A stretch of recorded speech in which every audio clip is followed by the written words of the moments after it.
Report के अनुसार अगर ईरान परमाणु समझौते पर सहमत नहीं होता है तो उस पर हमला हो सकता है, और ये बमबारी वैसी होगी जैसी उन्होंने पहले कभी नहीं देखी होगी।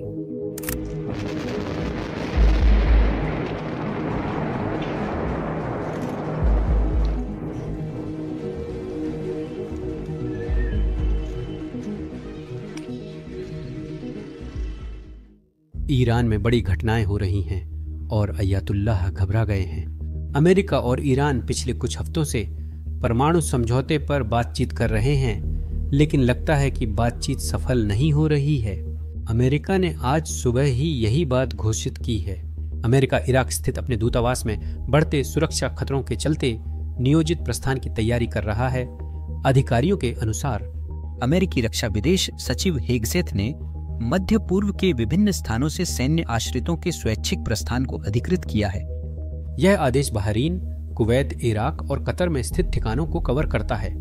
घोषणाओं के सामने आते ही सभी ने मान लिया कि ईरान पर हमले की योजना बनाई जा रही है। यह अमेरिका हो सकता है, यह इजराइल हो सकता है, यह या फिर दोनों देश भी हो सकते हैं। पिछली बार जब राष्ट्रपति ट्रंप ने ईरानी कमांडर कासिम सुलेमानी को मार गिराया था, तो ईरान ने बदले में मध्य पूर्व के अमेरिकी ठिकानों, विशेषकर कतर और इराकी बेस को निशाना बनाया था। अब इस हमले में कोई भी अमेरिकी सैनिक मारा नहीं गया था, लेकिन बाद में 100 से अधिक अमेरिकी सैनिकों को ट्रॉमेटिक ब्रेन इंजरी यानी गंभीर दिमागी चोट का पता चला था। लोग मान रहे थे कि अगर हम ईरान पर बड़ा हमला करते हैं तो ईरान बदले में मध्य पूर्व में अमेरिकी ठिकानों को निशाना बना सकता है, चाहे हमला सफल हो या असफल। ट्रंप के ईरान पर कल के बयान को देखते हुए ये अनुमान बुरा नहीं है। ये रहा वो क्लिप। क्या आपको लगता है कि आप ईरान को उसके समृद्ध करने से रोक पाएंगे? मुझे नहीं पता, मुझे ऐसा लगा था। मुझे उनकी बातों पर अब भरोसा नहीं है। वे टाल मटोल कर रहे हैं जो शर्मनाक है, लेकिन अब मेरा विश्वास पहले जितना नहीं रहा। उनके साथ कुछ हुआ है। अब मुझे समझौते की उम्मीद कम है। पहले मुझे लगता था कि समझौता होगा। उनके साथ कुछ हुआ? मुझे नहीं पता, शायद मैं गलत हूँ। मुझे चीजों को लेकर एक तरह की अनुभूति होती है। क्या आपको लगता है चीन ने उन्हें ऐसा करने से रोका? मुझे नहीं लगता कि इसका चीन से कोई संबंध है। मुझे लगता है कि वे शायद कोई समझौता नहीं करना चाहते, पर हो सकता है करना भी चाहे। मैं क्या कहूँ? तो इसका मतलब क्या है? अभी तक कुछ भी अंतिम नहीं है। फिर क्या होता है? अगर वे समझौता नहीं करते तो उनके पास परमाणु हथियार नहीं होगा। सही है। अगर वे समझौता करते हैं तो भी उनके पास परमाणु हथियार नहीं होगा, आप जानते हैं, लेकिन उनके पास परमाणु हथियार नहीं होगा।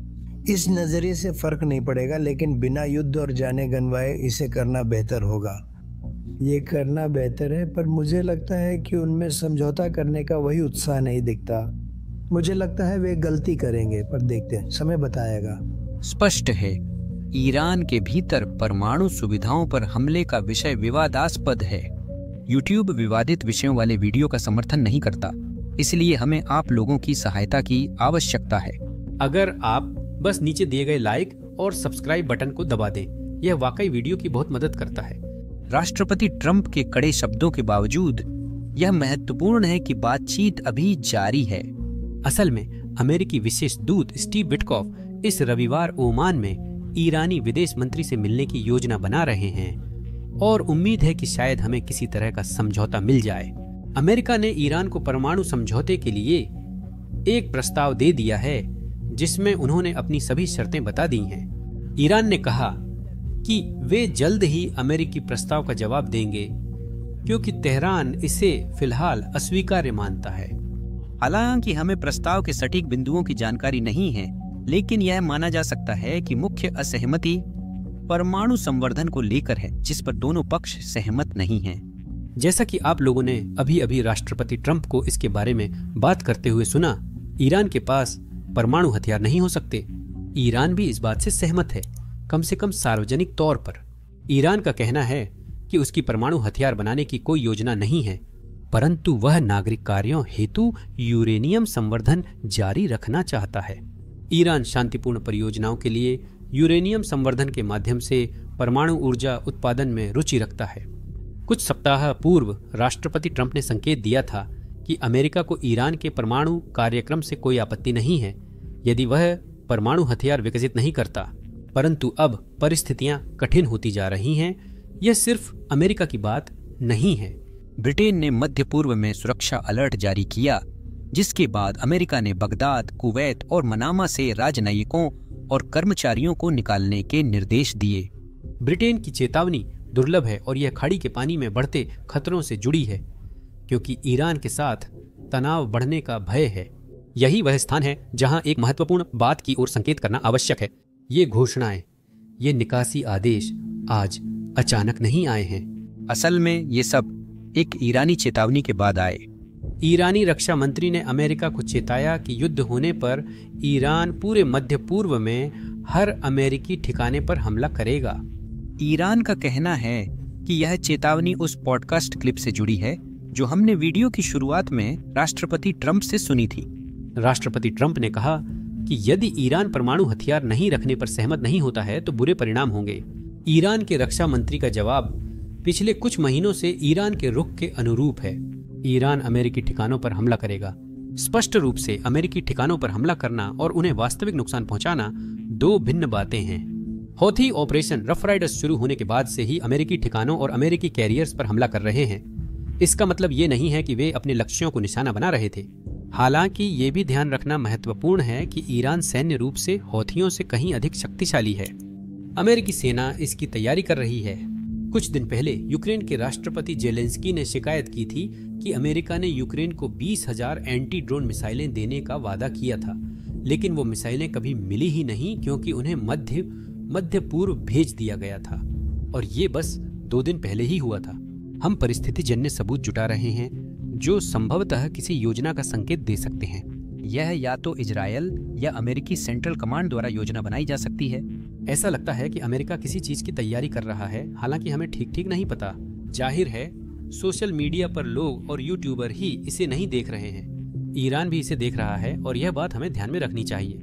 मेरे जैसा मूर्ख भी समझ सकता है कि ईरान सोशल मीडिया पर हो रही हर बात और सार्वजनिक की गई हर चीज पर ध्यान दे रहा है, और मुझे यकीन है कि हमारे सैन्य कमांडर भी यह जानते हैं। यह सब एक बड़ा दिखावा भी हो सकता है। यह अमेरिका द्वारा ईरान पर परमाणु समझौते हेतु दबाव बनाने का तरीका हो सकता है। हमला होने का मतलब यह नहीं है, लेकिन रोकथाम का अर्थ है कि ईरान को लगना चाहिए कि हम उन पर हमला कर सकते हैं। हमें उन पर हमला करने की जरूरत नहीं है। हमें याद रखना चाहिए कि ये बातचीत कैसे शुरू हुई थी। हमने अपने B-2 बेड़े के आधे हिस्से को डिएगो गार्सिया हिंद महासागर में तैनात किया था।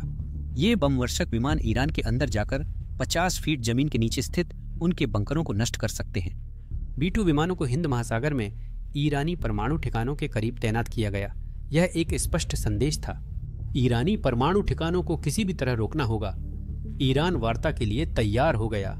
लगता है बातचीत प्रशासन की उम्मीद के अनुसार नहीं चल रही, इसलिए वे पुनः दबाव बढ़ा रहे हैं। एक वरिष्ठ अमेरिकी सैन्य अधिकारी का कहना है कि यदि आवश्यक हुआ तो अमेरिका ईरान के सैन्य कार्यक्रम पर हमला करने को तैयार है। क्या ऐसे बयान ईरान पर समझौता करने का दबाव बढ़ाते हैं या इससे कोई फर्क भी पड़ता है? एफ्राइम, मुझे लगता है कि इससे फर्क पड़ता है और ये तेहरान को एक स्पष्ट संदेश देता है कि सैन्य विकल्प वास्तविक है। यह पूर्व नियोजित है। General Kurilla United states central command के प्रमुख हैं और उन्हें अपनी बात का ज्ञान है। ये योजनाएं लागू करने के लिए तैयार हैं यदि राष्ट्रपति आगे बढ़ने का निर्णय लेते हैं। एफ्राइम, यह संदेश शायद क्षेत्र के अन्य लोगों को भी आश्वस्त करता है कि अमेरिका ईरान को परमाणु शक्ति नहीं बनने देगा। हालांकि इससे ईरान का संकल्प भी मजबूत हो सकता है। एफ्राइम, ऐसा प्रतीत होता है कि लगभग प्रतिदिन, कभी-कभी दिन में कई बार विभिन्न पक्षों के बीच एक कूटनीतिक शतरंज का खेल चल रहा है। हम राष्ट्रपति प्रधानमंत्री नेतन्याहू से सार्वजनिक बयान सुनते हैं और वास्तव में पर्दे के पीछे क्या चल रहा है। व्हाइट हाउस और प्रशासन के भीतर ईरान के खिलाफ सैन्य कार्रवाई को लेकर मतभेद है। कुछ लोग इसका विरोध कर रहे हैं जबकि अन्य राष्ट्रपति पर इसके लिए सार्वजनिक रूप से दबाव बना रहे हैं। मैं कहूंगा कि यह निश्चित रूप से प्रार्थना करने का समय है कि व्हाइट हाउस इजराइल और ईरान की परमाणु सुविधाओं के साथ क्या हो रहा है। हम वास्तव में मध्य पूर्व में एक निर्णायक मोड़ पर हैं। यहाँ एक और महत्वपूर्ण बात ध्यान देने योग्य है कि लगभग 60 दिन पहले राष्ट्रपति ट्रंप ने ईरान को बातचीत और परमाणु समझौते के लिए एक समय सीमा दी थी।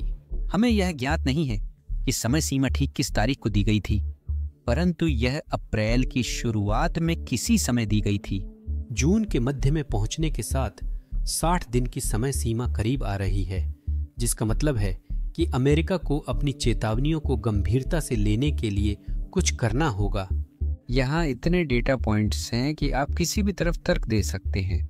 यह अमेरिका द्वारा ईरान पर दबाव डालने या अमेरिका या इजराइल द्वारा हमले की तैयारी हो सकती है।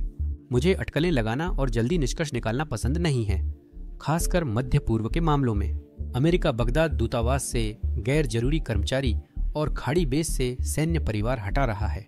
ईरान के साथ तनाव बढ़ रहा है। ट्रंप ने अपने शीर्ष राष्ट्रीय सुरक्षा दल के साथ कैंप डेविड में पूरे दिन संभावित हालात की तैयारी के लिए रणनीति बैठक की। तथ्यों पर टिके रहें, ध्यान केंद्रित करें और उन्माद को अनदेखा करें। अब ठीक कुछ घंटे पहले जब मैं यह रिकॉर्ड कर रहा हूं, राष्ट्रपति ट्रंप कैनेडी सेंटर गए थे और जब प्रेस ने उनसे ईरान और उनकी योजनाओं के बारे में सवाल किया तो बाहर उन्होंने यह कहा, हाँ, न्यूज़मैक्स से एक सवाल है, क्या आप ईरान पर कोई अपडेट दे सकते हैं? हम सुन रहे हैं कि अमेरिकी कर्मियों को उस क्षेत्र से हटाया जा रहा है जो हमले की सीमा के भीतर है। उन्हें वहाँ से हटाया जा रहा है क्योंकि वह जगह खतरनाक हो सकती है।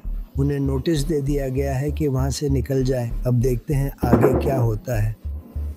क्या क्षेत्र में तनाव कम करने के लिए कुछ किया जा सकता है? वे परमाणु हथियार नहीं रख सकते, बहुत सीधी बात है। वे परमाणु हथियार नहीं रख सकते, हम इसकी इजाज़त नहीं देंगे। जैसा मैंने पहले कहा, ईरान हौथी से कहीं अधिक सैन्य ताकत है, इसलिए अमेरिका को सतर्क रहना होगा। उनके पास S-200, S-300, S-400 जैसे कई रूसी एयर डिफेंस सिस्टम और बड़ी संख्या में फाइटर जेट्स हैं। यदि जेट्स द्वारा हमला किया जाता है तो हवाई युद्ध हो सकता है।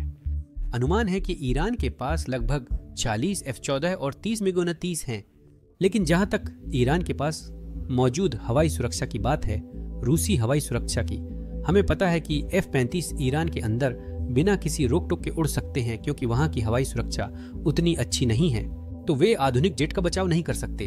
और इजराइल के पास F-35 हैं। यह बताता है कि रूसी हवाई सुरक्षा F-35 को ट्रैक नहीं कर सकती। पिछले साल जब इजराइल ने ईरान के मिसाइल हमले का जवाब दिया था, उन्होंने F-35 का प्रयोग किया था। वे ईरान में घुसे और कई जगहों को तबाह कर दिया। यदि यह हमला इजराइल ने किया होता तो वे निश्चित रूप से F-35 का ही उपयोग करते। लेकिन अगर अमेरिका शामिल होता तो हम बहुत संभव है कि हम अपने B-2 बॉम्बर बेड़े के कुछ हिस्से को कुछ महीने पहले की तरह डिएगो गार्सिया में फिर से तैनात करते और उसे ईरान पर हमले के लिए इस्तेमाल करते। बहुत लोग ऐसी ही उम्मीद करेंगे क्योंकि हमने हाल ही में ऐसा किया था। लेकिन यहाँ एक दिलचस्प कहानी है। पिछले साल जब हमने अफगानिस्तान पर हमला किया और राष्ट्रपति बाइडेन ने यमन में हूथी द्वारा जहाजों को निशाना बनाने के कारण हमले का आदेश दिया था, ये सब B-2S को दोबारा तैनात किए बिना ही हुआ। B-2S ने मिसौरी से उड़ान भरकर यमन पर हमला किया और बिना लैंडिंग किए अपने बेस पर वापस आ गए। 16 अक्टूबर 2024 को मिसौरी के व्हाइटमैन एयर बेस से 2 B-2 बॉम्बर्स ने पश्चिम दिशा में उड़ान भरी। अधिक जानकारी उपलब्ध है। उनका गंतव्य यमन था। पूर्वी मार्ग छोटा और सीधा है, लेकिन पश्चिमी मार्ग का फायदा यह है कि इससे यूरोप और मध्य पूर्व के कई देशों से अनुमति लेने की जरूरत नहीं पड़ती। B-2 ने कैलिफोर्निया, हवाई, गुआम और ऑस्ट्रेलिया के निकट क्षेत्रीय ईंधन भरने वाले विमानों से मुलाकात की। हिंद महासागर में प्रवेश करते ही B-2 ने अमेरिकी बेस डिएगो गार्सिया पर अंतिम बार ईंधन भरा और फिर सीधे यमन की ओर रवाना हो गया। वहां बम वर्षकों ने 5 हूथी भूमिगत हथियार बंकरों को नष्ट करने के लिए 2000 पाउंड के BLU 109 गाइडेड बम गिराए। काम पूरा होने के बाद पायलट उसी रास्ते से मिसौरी लौटे और 50 घंटे से भी ज्यादा की पूरी यात्रा हवा में ही पूरी की।